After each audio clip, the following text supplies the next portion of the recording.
I want to speak to you for a few moments from the subject, you can have it.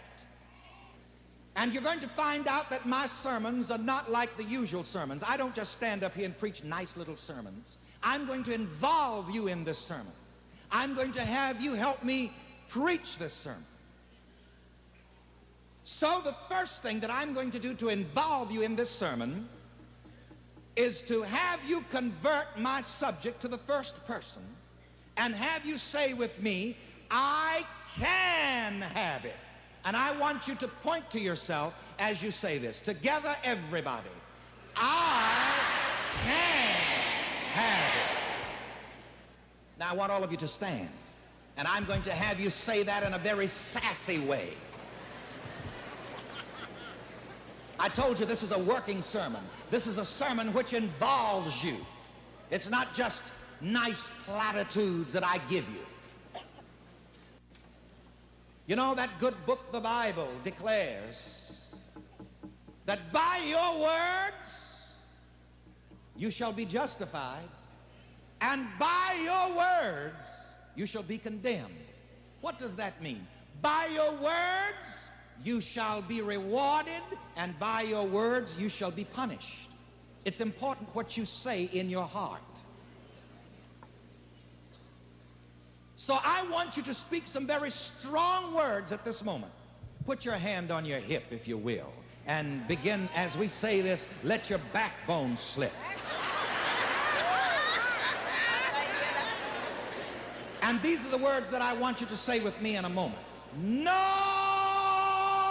one can tell me what I can't have. Come on. No one can tell me what I can't have. Did you put your hand on your hip and let your backbone slip? Now we're going to say it again, and we're going to shake it to the east and shake it to the west. Now this may seem like nonsense to some people, but let me explain what I'm doing. I'm helping you to deposit this positive idea in your subconscious mind. And you see, when you stand like this and put your hand on your hip and let your backbone slip, this helps to embed this positive idea in your subconscious mind more firmly.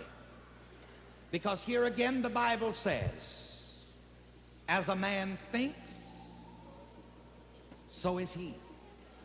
As a man thinks of himself, so is he.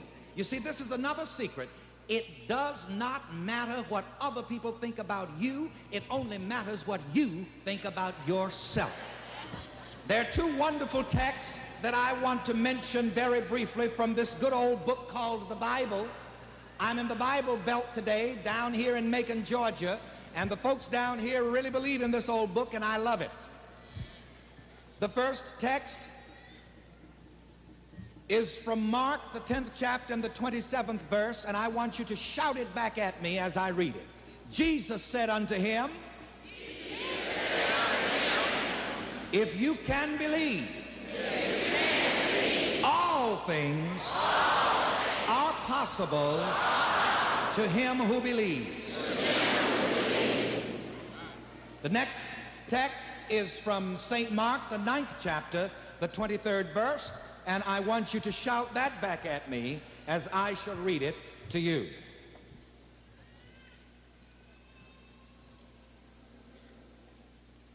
With God, all things are possible. And I want you to notice for a moment these two texts. One text states that with God all things are possible. The next text states, if you can believe, all things are possible to him who believes. Now notice for a moment, with God all things are possible. And all things are possible to him who believes.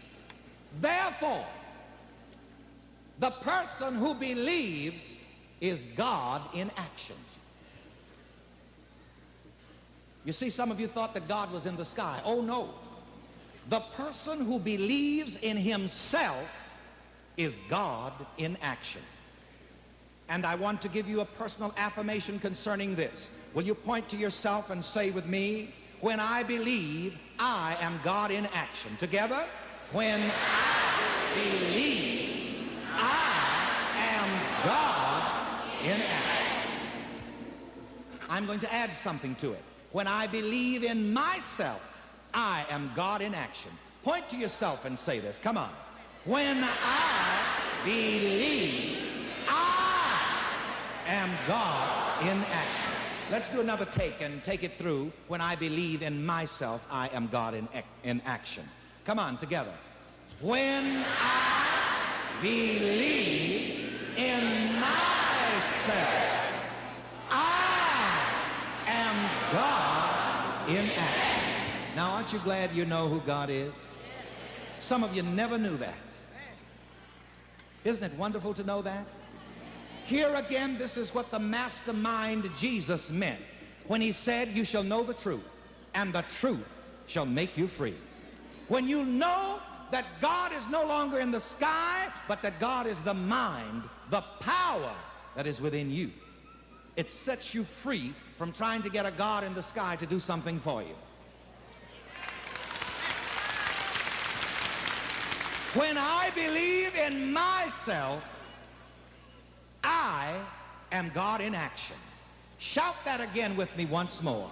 When I believe in myself, I am God in action. You see, here in this philosophy, which we call the science of living, we have no outer gods, but rather the inner God, which is in every man. And we devote ourselves to the ministry of pointing out to every man the presence of God within himself. Now, the person who believes in himself is God in action, and all things are possible to him. You can have the good you desire if you believe in yourself. And so I want you to shout with me again affirmatively, I can have the good that I desire. I can have the good that I desire.